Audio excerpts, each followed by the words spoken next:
Hi everyone, this is Monica Agrawal, lecturer in commerce from GGSSS Hisar. तो my dear students, हमने अपने last session में बहुत interesting से चैप्टर स्टार्ट किया था।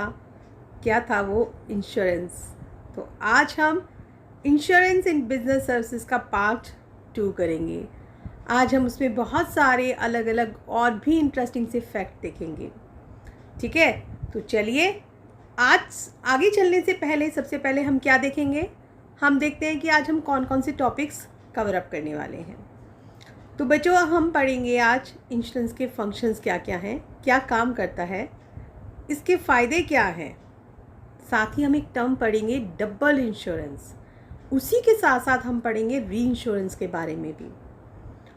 ये इसके टाइप्स नहीं हैं, और उसके अलावा जो इंश्योरेंस के टाइप्स होते हैं हम उनको भी जानेंगे।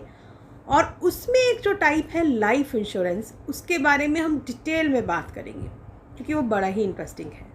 ठीक है, तो लाइफ इंश्योरेंस का हम मीनिंग जानेंगे, डेफिनेशन देखेंगे, क्यों करवाते हैं हम लाइफ इंश्योरेंस वो भी देखेंगे।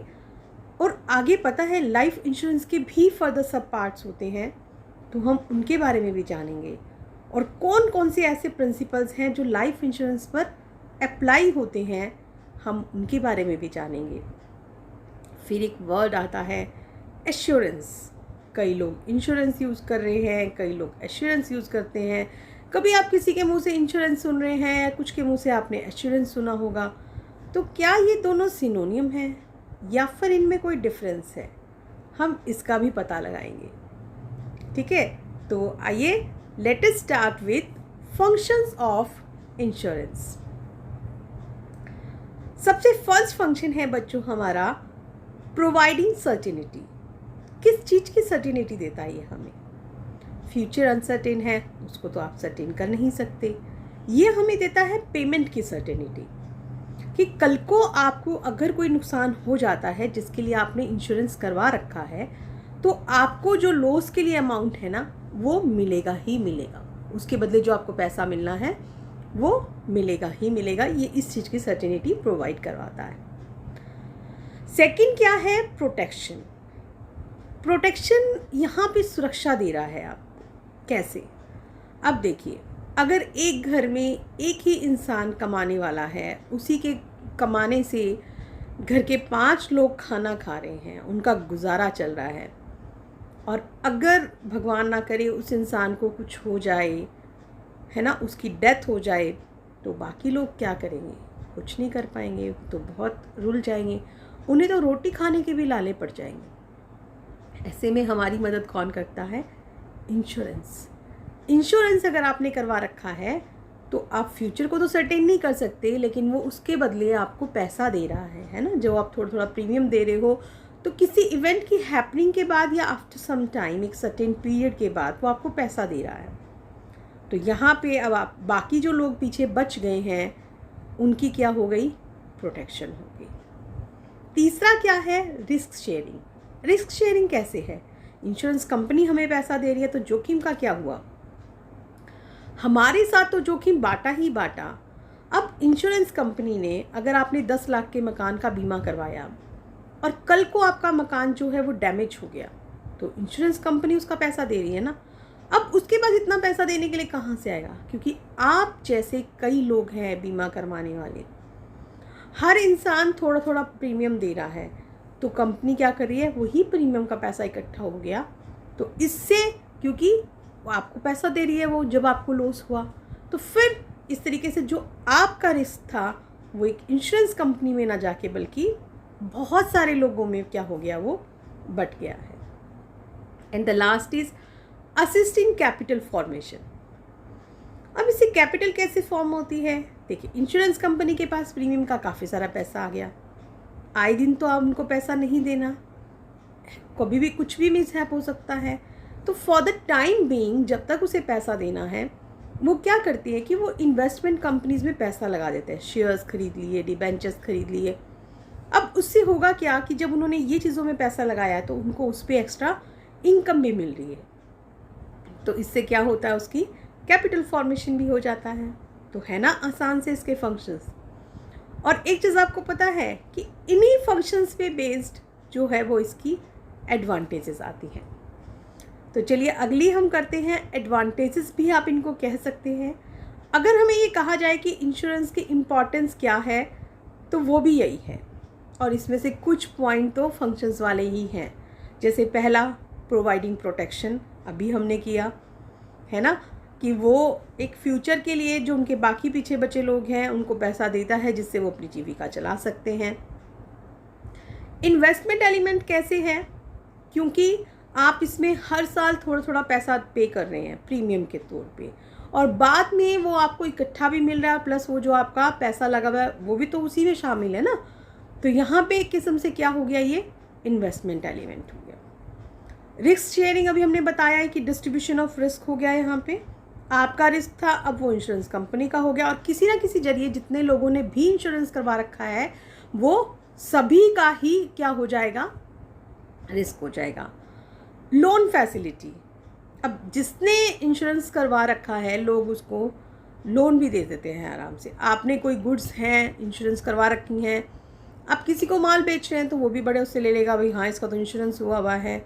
कल को आपका इंश्योरेंस खुद का है, लाइफ इंश्योरेंस है, तो लोग आपको भी पैसा आराम से दे देते हैं, लोन दे देते हैं।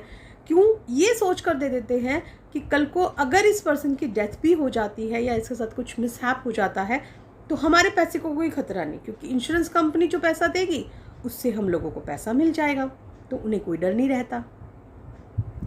नेक्स्ट है एनकरेजमेंट टू सेविंग्स। अब एनकरेजमेंट कैसे है इसमें सेविंग्स के लिए, क्योंकि आपने जो प्रीमियम पे करना है उसके लिए पैसा तो चाहिए। वो पैसा आप कहाँ से निकालेंगे, अपनी इनकम में से निकालोगे। आपको पता है कि अगर आपको अपना फ्यूचर सिक्योर करना है तो आपको वो सेविंग्स करनी पड़ेंगी, तो इस तरीके से प्रीमियम पे करना पड़ेगा। तो प्रीमियम पे करना है तो आपको सेविंग्स भी करनी पड़ेंगी। मोर एम्प्लॉयमेंट, इसकी मदद से लोगों को रोज़गार मिलता है, क्योंकि इस टाइप का बिजनेस हो गया ना ये। इंश्योरेंस में बहुत सारे लोग इन्वॉल्व होते हैं, तो बहुत सारे लोगों को क्या होगा, रोज़गार मिलेगा। रोज़गार मिलेगा तो उनकी आय का साधन बनता है। नेक्स्ट है इकोनॉमिक डेवलपमेंट। जब हर इंसान की अपनी अलग अलग अगर इनकम हो रही है तो उससे देश का आर्थिक विकास भी होगा। जब पैसा आएगा बच्चों तो उसमें क्या चीज़ हो जाएगी, उसमें वहाँ पे उद्योग लगेंगे। उद्योग लगने से क्या हो जाएगा, लोगों को और रोज़गार मिलेगा, देश में और चीज़ें बढ़ेंगी, टैक्सेस का भी बढ़ेगा, तो इससे देश की डेवलपमेंट हो जाएगी। और सबसे लास्ट फ़ायदा जो है वो इसका है रिबेट इन इनकम टैक्स। अगर आप इंश्योरेंस करवाते हो, उसका प्रीमियम पे करते हो, तो सरकार आपको आयकर में छूट भी देती है। आपको रिबेट दी जाती है इस चीज़ के लिए स्पेशल, कि भाई हाँ ठीक है, अगर आपने इंश्योरेंस करवाया है, आप उसका प्रीमियम कर रहे हैं, तो उतनी इनकम आपकी ना मान के वो टैक्स उसमें से कम आपका कर देते हैं। तो देखा कितना फ़ायदा है, इंश्योरेंस से टैक्स भी कम देना पड़ा, हमारा भी विकास, देश का भी विकास हो गया। और सबसे बड़ी बात कि जितना हमारा रिस्क था वो भी शेयर हो गया, है ना। तो कितनी मज़ेदार बात है ये। चलिए अब हम अपनी टर्म करते हैं डबल इंश्योरेंस।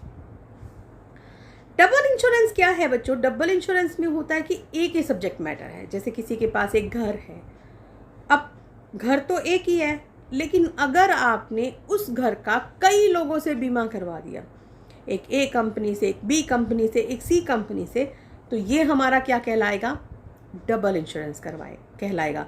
अब होगा क्या इससे कि जब आपको अगर घर आपका गिर जाता है, बह जाता है, या उसमें कोई नुकसान हो जाता है, तो जिसने बीमा करवाया है वो किसी भी बीमे वाले से जाके, जिनसे उसने बीमा करा रखा है, ABC 3 कंपनी से करा रखा है, तो तीनों में से जाके किसी से भी मांग सकता है, भाई मेरा पैसा दो, मेरा तो नुकसान हो गया। लेकिन एक चीज़ ध्यान रखनी है कि एक्चुअल लॉस से ज़्यादा नहीं कर सकते आप, ठीक है। सब्जेक्ट मैटर सेम रहेगा, क्लेम आप किसी को भी कर सकते हो, सबसे भी ले सकते हो, लेकिन एक्चुअल लॉस जितना हुआ है उससे ज़्यादा किसी कीमत पर भी नहीं होगा। ये आपको ध्यान रखना होगा। आइए इसको एक एग्जाम्पल की हेल्प से करते हैं। जैसे कि मान लीजिए कि एक पर्सन था राम। अब राम के पास क्या था, 40,000 रुपये का एक घर था।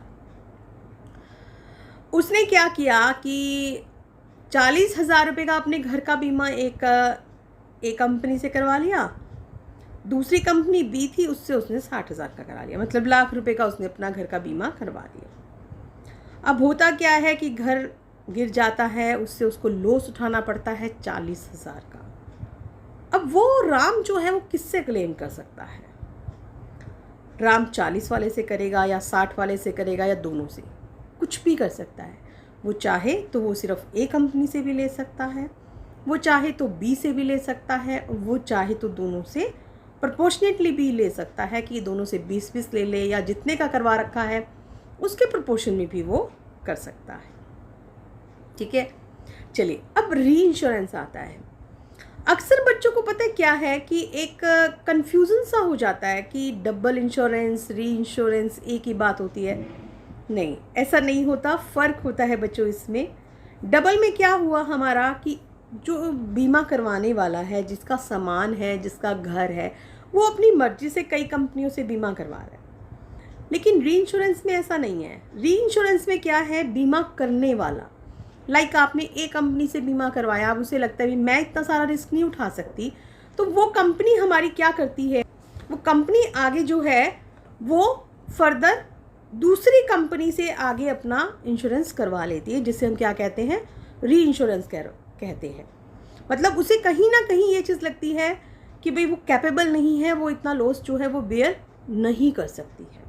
तो मतलब क्या हुआ कि यहाँ पे इंश्योरेंस कंपनी खुद चूज़ कर रही है कि उसे आगे री इंश्योरेंस करवाना है, उसे दोबारा इंश्योरेंस करवाना है। और ऐसा कब करती है, जब उसे लगे कि अमाउंट बहुत ज़्यादा है और वो इतना बियर नहीं कर सकती, तो वो री इंश्योरेंस करवा लेती है। चलिए एक एग्जाम्पल से करते हैं। अब जैसे एक इंसान के पास घर है, राम ले लेते हैं, श्याम ले लेते हैं। श्याम का घर है 5 लाख रुपए का। उसने क्या किया कि XYZ कंपनी से 5 लाख रुपए का बीमा करवा लिया। अब कंपनी को क्या लगा कि इंश्योरेंस कंपनी सोचती है कि नहीं भाई, ये बीमा जो है ना वो बहुत ज़्यादा है, 5 लाख जो है वो हम नहीं कर सकते, तो हमें इसको री इंश्योर करवा लेना चाहिए। तो वो आगे फर्दर ABC कंपनी से क्या करते हैं कि 3 लाख रुपए का और बीमा करवा लेते हैं। अब यहाँ बीमा किसने करवाया? श्याम ने नहीं करवाया। किसने करवाया? XYZ कंपनी ने करवाया। कुछ दिनों बाद वो घर डैमेज हो गया। अब वो घर डैमेज हो गया तो पर्सन किसको क्लेम करेगा? XYZ कंपनी को करेगा या ABC को करेगा? वो XYZ को कर सकता है, वो ABC को नहीं कर सकता। क्यों? क्योंकि उसने उसे थोड़ी ना करवाया, उसने तो XYZ से करवाया। तो वहाँ उसको पैसा कौन देगा? 5 लाख रुपए XYZ कंपनी। लेकिन XYZ कंपनी उसमें से 3 लाख रुपए जो कि उसने ABC से कराया था, वहाँ से वो रिसीव कर लेगी। तो वो उसका क्या हो जाएगा? यहाँ पे री इंश्योरेंस हो गया। क्लियर हुआ? वहाँ पे वो पर्सन जिसका घर था, जिसने बीमा करवाया, वो खुद ही अपनी दूसरी कंपनी से पैसा ले रहा था, लेकिन एक्चुअल लॉस तक यहाँ पे कौन ले रहा है? इंश्योरेंस कंपनी ले रही है, इंश्योरेंस कंपनी के अलावा नहीं ले रहे हैं। चलिए आइए इनमें डिफरेंस को एक बार कर लेते हैं, तो थोड़ा सा आपको और अच्छे से क्लियर हो जाएगा कि डबल इंश्योरेंस हमारा क्या था, जहाँ पे इंश्योर्ड पर्सन जो है वो अपनी प्रॉपर्टी का बीमा एक से ज़्यादा लोगों से करवा रहा है। जबकि री इंश्योरेंस कंपनी में री इंश्योरेंस में क्या है कि जो इंश्योरेंस कंपनी है वो खुद ही अपनी मर्जी से क्या कराती है, दूसरी कंपनी से बीमा करवा लेती है। अब यहाँ पे डबल इंश्योरेंस में जो प्रॉपर्टी है या जो सब्जेक्ट मैटर है वो एक सेम ही रहेगा, ठीक है, हर एक के पास वही जाएगा। लेकिन जो री इंश्योरेंस है वहाँ पे उसने क्या किया है, ओरिजिनल जो इंश्योरर है उसका रिस्क लिया है। अब वैसे तो क्या होता है कि भाई इंश्योरेबल इंटरेस्ट भी होना चाहिए, बीमा योग्य हित भी होना चाहिए। तो डबल इंश्योरेंस में तो बीमा योग्य हित है, लेकिन री इंश्योरेंस में है नहीं। री इंश्योरेंस में नहीं है क्योंकि उसकी खुद की प्रॉपर्टी नहीं है, हाँ, लेकिन लॉस उसको देना है तो इसलिए उसको वहाँ पे फ़ायदा है, ठीक है। और डबल इंश्योरेंस में क्या होता है कि पॉसिबल नहीं है जब तक इंश्योर्ड ना चाहे, जब तक जिसका घर है, जिसकी प्रॉपर्टी है, जब तक वो ना चाहे तो डबल इंश्योरेंस नहीं होगा। लेकिन री इंश्योरेंस में ऐसा कोई चक्कर ही नहीं है, क्योंकि री इंश्योरेंस में उसने नहीं करना। किसने करना है? इंश्योरेंस कंपनी ने करना है। तो इंश्योरेंस कंपनी अपनी मर्जी से क्या कर सकती है? री इंश्योरेंस कर सकती है। डबल इंश्योरेंस में आपको क्या होगा कि लॉस, जितना आपका एक्चुअल लॉस है वही आपको मिलेगा, चाहे वो आप एक इंश्योरेंस कंपनी से लें या प्रोपोर्शनेटली ले लें, जैसा भी है। लेकिन री इंश्योरेंस में क्या है, जितने पार्ट के लिए आपने कराया है वही पार्ट जो दूसरी कंपनी है वो देगी। तो समझ आया बच्चों, एक जैसे वर्ड लगने वाले डबल इंश्योरेंस, है ना, दोहरा बीमा या पुनर्बीमा, अक्सर हम इनको एक सेम सा ले लेते हैं, लेकिन देखा आपने कि कितना फ़र्क होता है इनमें। चलिए अब बच्चों हम करेंगे अपने types of insurance. Mainly there are 2 types of insurance. One is life insurance, जीवन बीमा आप जिसको कहते हैं। दूसरा है जनरल इंश्योरेंस, जिसे आप कहते हैं सामान्य बीमा। अब जनरल इंश्योरेंस में हमारे पास क्या क्या आते हैं, उसके भी फर्दर कई टाइप्स हैं। जैसे कि मेन जो है एक अग्नि बीमा जिसे आप कहते हैं फायर इंश्योरेंस, दूसरा है मैरीन इंश्योरेंस जो समुद्री बीमा होता है। उसके अलावा भी बहुत सारे होते हैं अदर इंश्योरेंसेस, कैसे, जैसे कि हेल्थ इंश्योरेंस, बर्गलरी इंश्योरेंस, है ना, डिसेबिलिटी इंश्योरेंस, बहुत सारे इंश्योरेंस होते हैं। तो हम क्योंकि इतनी डिटेल में जाने की अभी जरूरत नहीं है, धीरे धीरे आपको समझ में आ जाएगा, तो हम सिर्फ मेन पॉइंट्स को ही फोकस करेंगे। चलिए आज हम सिर्फ बात किसके बारे में करने वाले हैं, लाइफ इंश्योरेंस के बारे में। तो ये लाइफ इंश्योरेंस क्या है, जीवन बीमा जिसे आप हिंदी में कहते हैं, एक किस्म से ये है हमारा life insurance policy is a contract between an individual और N insurance provider in which the insurance company gives financial protection to the policy holder in exchange for monthly fee known as premium। है तो वही चीज़ कि आपने अपना क्या किया है कि जो इंडिविजुअल जिसके जीवन बीमा आप करवा रहे हैं उसका और इंश्योरेंस कंपनी में जो आपको इंश्योरेंस दे रहा है ना, दोनों के बीच में एक कॉन्ट्रैक्ट है कि क्या है वो कॉन्ट्रैक्ट, कि वो आपको फाइनेंशियली प्रोटेक्ट कर रहे हैं। और जब आप वो फाइनेंशियली आपको प्रोटेक्ट कर रहे हैं तो इसके बदले में आपको क्या देना है, आपको उनको मंथली फीस देनी है, जिसे आप क्या कहते हैं, प्रीमियम कहते हैं। चलिए इसकी डेफिनेशन भी कर लेते हैं, क्योंकि जब कोई चीज़ बड़ी होती है तो उससे रिलेटेड एक्ट भी बने होते हैं। तो ऐसा ही लाइफ इंश्योरेंस एक्ट है हमारा जीवन बीमा अधिनियम, उसकी धारा 2 सब धारा 2 में दी गई है, by life insurance business we mean the business which perform the insurance of human life. वो कहते हैं कि जो जीवन बीमा बिजनेस है ना, उसका मतलब ऐसा कौन सा बिजनेस है जो इंसान की ज़िंदगी से रिलेटेड इंश्योरेंस करता है, उस बिज़नेस में डील करता है, उसे हम क्या कहते हैं, लाइफ इंश्योरेंस बिजनेस कहते हैं। ठीक है, क्योंकि लाइफ हमारी जो है वो बहुत स्पेशल है, तो उसको प्रोटेक्ट करना तो हमारा बनता ही है। चलिए अब बात करते हैं हमारे लाइफ इंश्योरेंस के ऑब्जेक्टिव्स क्या क्या हैं। 2 ऑब्जेक्टिव हैं बच्चों इसके। पहला क्या है, प्रोटेक्शन ऑब्जेक्टिव, सुरक्षात्मक, और दूसरा है इन्वेस्टमेंट ऑब्जेक्टिव, जिसे हम कहते हैं विनियोग उद्देश्य। जीवन बीमा में आपको सुरक्षा तो मिल ही रही है, लेकिन साथ ही साथ इसमें आपको विनियोग भी आप कर रहे हैं, ऐसे इन्वेस्टमेंट भी यूज़ कर रहे हैं। देखिए अब आप यहाँ सोचेंगे कि जब लाइफ हमारी सर्टेन ही नहीं है, किसी का उस पर कंट्रोल ही नहीं है, जीना मरना सब किसके हाथ में है, ऊपर वाले के हाथ में है, तो फिर इंश्योरेंस कंपनी कैसे प्रोटेक्ट कर सकती है, कर सकती है ना।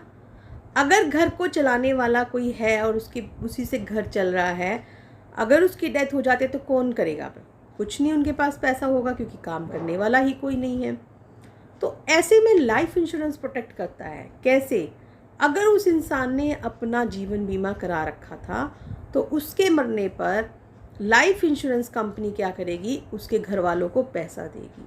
अब वो पैसा देगी तो वो पीछे से आराम से खा पी सकते हैं, वो अपनी जीविका चला सकते हैं, उनकी थोड़ी सी मुश्किलें कम हो जाएंगी। ठीक है, तो ये इस तरीके से क्या करता है, प्रोटेक्शन देती है। तो इसका उद्देश्य क्या हो गया, प्रोटेक्शन। दूसरा इसका ऑब्जेक्टिव क्या है, इन्वेस्टमेंट। अब इन्वेस्टमेंट क्यों है, क्योंकि देखिए आपका अगर जब आपने अपनी लाइफ के लिए पॉलिसी ली है, आपने 10 साल की ली, 15 की ली या 20 की ली है, कितने की भी आपने ली है, अगर वो पूरे हो जाते हैं या फिर आपकी डेथ हो जाती है, अगर डेथ नहीं होती है, वो साल पूरे हो जाते हैं, तो वो आपका पैसा मिल जाएगा। उसको लेने के लिए आप हर साल थोड़ा थोड़ा थोड़ा थोड़ा प्रीमियम भी पे कर रहे हैं, है ना। उससे आपकी बचत भी बढ़ रही है और वो पैसा अल्टीमेट जो आप हर साल प्रीमियम के तौर पे लगा रहे हो, वो आपको मिलेगा तो वापस ही, तो वो आपकी क्या हो गई, इन्वेस्टमेंट हो गई। तो एक लाइफ इंश्योरेंस ही ऐसा है जिसमें दोनों चीज़ें आपको मिलती हैं, protection as well as investment. जबकि आप आगे भी अभी हम और इंश्योरेंस भी करेंगे बच्चों, लेकिन उसमें किसी में भी आपको प्रोटेक्शन और इन्वेस्टमेंट दोनों चीज़ें नहीं मिलती हैं। लेकिन यहाँ पे क्या है कि वो इवेंट हैपन हो या ना हो, आपको एक सर्टेन टाइम के बाद वो पैसा मिल ही जाता है। तो इसलिए यहाँ पे आपका पास क्या हो जाती है, इन्वेस्टमेंट भी हमारी हो जाती है। चलिए अब आते हैं हमारे इसके प्रिंसिपल्स कि हम लाइफ इंश्योरेंस में कौन कौन से जो प्रिंसिपल्स हैं वो अप्लाई करते हैं। प्रिंसिपल्स तो हमने अपने फर्स्ट उसमें भी किए थे, लेकिन यहाँ पर अब हम इससे रिलेटेड करेंगे लाइफ इंश्योरेंस से रिलेटेड। ठीक है, तो पहला प्रिंसिपल यहाँ पे कौन सा अप्लाई होता है, principle of utmost good faith, कि जो दोनों ही पार्टीज़ हैं, बीमा करने वाला और बीमा करवाने वाला, दोनों ही जब एक कॉन्ट्रैक्ट करते हैं तो गुड फेथ होना चाहिए। मींस कि जो डिटेल उस कॉन्ट्रैक्ट से रिलेटेड है तो दोनों पार्टीज़ उस चीज़ को अच्छे से डिस्क्लोज़ कर दें, सब फैक्ट्स बता दें, कोई चीज़ उन्हें छुपानी नहीं चाहिए। जैसे कि लाइफ से रिलेटेड क्या है, आपकी एज सच सच बताइए, आपकी मेडिकल हिस्ट्री है तो उसे बताइए, आप स्मोकर हैं या ड्रिंकर हैं या नहीं हैं, तो आपको सब कुछ सच सच बताना चाहिए, कुछ भी नहीं छुपाना चाहिए। ठीक है, अब जैसे इसके लिए एक एग्जांपल है कि जॉन ने क्या किया कि एक हेल्थ इंश्योरेंस पॉलिसी ली। जब उसने पॉलिसी ली बच्चों तो वो स्मोकर था, लेकिन उसने कंपनी को नहीं बताया। ठीक है, अब उससे क्या हो गया, स्मोकिंग करने से उसको कैंसर हो गया। कैंसर होने के कारण उसकी डेथ हो गई। अब इंश्योरेंस कंपनी क्या उसको पे करेगी, नहीं करेगी। क्यों, क्योंकि उसने स्मोकिंग का फैक्ट छुपाया था और उसकी मौत का कारण कौन है, स्मोकिंग। तो इसलिए जो इंश्योरेंस कंपनी है उसको पैसा नहीं देगी। दूसरा क्या है, प्रिंसिपल ऑफ इंश्योरेबल इंटरेस्ट। यहाँ पे अब इंश्योर्ड को क्या करना है कि उसका उसमें बीमा योग्य हित होना चाहिए। बीमा योग्य हित किसका होता है, जिससे अगर आपको जिस चीज़ से नुकसान हो रहा है, जिस चीज़ का आप बीमा करा रहे हैं, अगर उसमें नुकसान है तो आपको भी हो रहा है, अगर उस चीज़ में फ़ायदा हो रहा है तो वो आपको भी हो रहा है, तो वो आपका क्या माना जाता है, बीमा योग्य हित माना जाता है। इसीलिए अगर कोई कंपनी है उसका अपने एम्प्लॉइज़ की लाइफ में हित माना जाता है, स्पाउस, हस्बैंड वाइफ, हस्बैंड का अपनी वाइफ में, वाइफ का अपने हस्बैंड में, ऐसे अगर कोई लेनदार है तो उसका डेटर में माना जाता है। ठीक है, तो बच्चों ये तो थे प्रिंसिपल्स। अब आगे आते हैं हमारे बेनिफिट्स। बेनिफिट्स क्या क्या है, पहला फाइनेंशियल सिक्योरिटी, ये हमें फाइनेंशियल सिक्योरिटी दे देता है, क्योंकि कल को कोई रहे ना रहे पैसा हमें मिल जाएगा। तो आज के दिन पैसा बहुत ज़रूरी है, जीना है तो हमें पैसा चाहिए। तो यहाँ पे उनको सिक्योरिटी मिल गई, एटलीस्ट उसकी फैमिली को सिक्योरिटी मिल जाती है। लॉन्ग टर्म सेविंग्स, आप लंबे टाइम के लिए प्रीमियम देते हैं, ये 1 साल 2 साल की बात नहीं है, 5 10 15 20 साल की बात है, तो लंबे टाइम तक आपकी इसमें सेविंग्स होती रहती हैं। साथ ही साथ बच्चों इसमें आपको इन्वेस्टमेंट का ऑप्शन भी मिलता है। इन्वेस्टमेंट अभी मैंने बताया था कि आप इसमें प्रीमियम पे कर रहे हैं तो वो आपकी तरफ से इन्वेस्टमेंट होगी, है ना। तो आप उसके लिए सेविंग्स आपको करनी पड़ेंगी, आपको इनकम का कुछ पार्ट निकालना पड़ेगा, क्योंकि फ्यूचर में अगर आपको कुछ पैसा चाहिए तो आज आपको प्रीमियम के तौर पे थोड़ा थोड़ा पैसा देना पड़ता है। और लास्ट बेनिफिट इसका क्या है, टैक्स बेनिफिट। आपको इस इंश्योरेंस की टैक्स में बेनिफिट मिलता है, रिबेट मिल जाती है, आपको टैक्स कम पे करना पड़ता है। सरकार मान लेती है कि आपने खर्चा किया है, वो उतने पैसे को आपकी इनकम नहीं मानती है। तो ये सबसे बड़ा इसका क्या हो जाता है, फ़ायदा हो जाता है। ये बच्चों अब नेक्स्ट आता है हमारा types of life insurance policies. जैसा मैंने आपको बताया था कि जीवन बीमा की बहुत सारी पॉलिसीज़ होती हैं, तो आइए अब हम देखते हैं कि कौन कौन सी पॉलिसीज़ हैं। कुछ पॉलिसीज़ आपको यहाँ दिखाई दे रही है जो इंडिया में अप्लाई होती हैं, जैसे endowment policy, ULIPs, money back, whole life, annuity, term insurance plan. तो आइए हम इनमें से कुछ को डिस्कस करते हैं। पहली है whole life insurance policy. Whole life insurance policy में क्या होता है कि आप अपना इंश्योरेंस लेते हैं, प्रीमियम पे करते हैं, लेकिन पैसा कब मिलेगा? जब आपकी डेथ हो जाएगी। आपकी डेथ से पहले कोई भी पैसा बीमा करने वाले को नहीं मिलता। जिसने बीमा करवाया है उसको पैसा कब मिलेगा? उसकी डेथ पर मिलता है। और इसलिए इसका फ़ायदा किसको होता है? जो उसके बेनिफिशरीज हैं, जो उसके उत्तराधिकारी हैं, उनको मिलता है। प्रीमियम आपको देना पड़ेगा, जो भी उसके लिए एक फ़िक्स पीरियड होता है, 10 साल, 20 साल, 30 साल, जैसा भी है, तो पूरा लाइफ उसको फिर वो श्योरिटी मिल जाती है।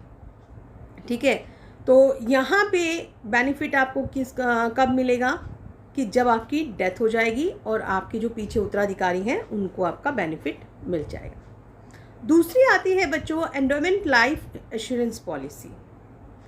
अब देखना एक वर्ड बार बार आ रहा है। हम पहले बात कर रहे थे तो इंश्योरेंस वर्ड आ रहा था, लेकिन अब बार बार मैं किस चीज़ का यूज़ कर रही हूँ?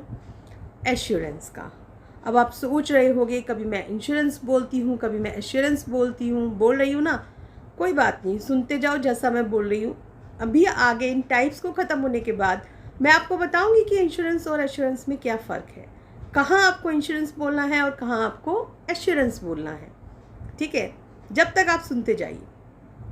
चलिए, एंडोमेंट लाइफ एश्योरेंस पॉलिसी का क्या है? ये एक ऐसा प्लान है, ये भी लाइफ इंश्योरेंस पॉलिसी का ही प्लान है, जहाँ पे इंश्योरेंस भी हो रहा है और एक किस्म से आप कह सकते हैं कि सेविंग भी हो रही है। यहाँ पे आपको इन्वेस्टमेंट ऑप्शन भी मिल गया, टैक्स भी आपका बच रहा है, इंश्योरेंस भी आपका हो रहा है। अब यहाँ पे कंपनी क्या चीज़ कर रही है कि आपने अगर अपना इंश्योरेंस करवाया तो कंपनी एक टाइम पीरियड फिक्स कर देती है कि भाई इतनी एज हम आपकी मान रहे हैं, 15-20 साल जो भी है, या फिर अगर आपकी डेथ हो जाती है, दोनों में से जो जल्दी आ जाएगा उस दिन आपको पैसा मिल जाएगा सारा का सारा।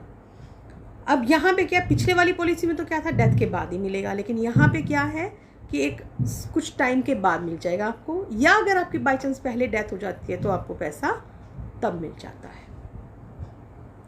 तीसरी आती है बच्चों जॉइंट लाइफ पॉलिसी, जहाँ पे 2 या 2 से ज़्यादा लोग जब मिल के लेते हैं ना पॉलिसी, तो उसे हम क्या कहते हैं? जॉइंट लाइफ पॉलिसी कहते हैं। यहाँ पे जब प्रीमियम दिया जाता है तो वो भी जॉइंटली दिया जाएगा, क्योंकि पॉलिसी हमारी क्या है? एक है, तो प्रीमियम भी फिर कैसा होगा? इकट्ठे ही दिया जाता है, अलग अलग नहीं। जो भी इंस्टॉलमेंट देनी है सब मिलकर देते हैं, इकट्ठा देना है तो भी क्या करेंगे? मिलकर देंगे।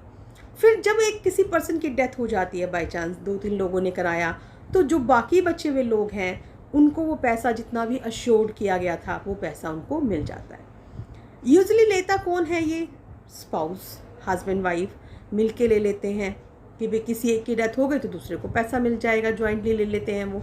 ठीक है ना? और इसी तरीके से जैसे पार्टनरशिप फर्म है, तो पार्टनरशिप फर्म में भी क्या है कि 2-3 पार्टनर्स ने मिल के ले ली, बाई चांस किसी पार्टनर की डेथ हो जाती है तो वहाँ पे उनको बाकी पार्टनर्स जो है उनको पैसा मिल जाता है।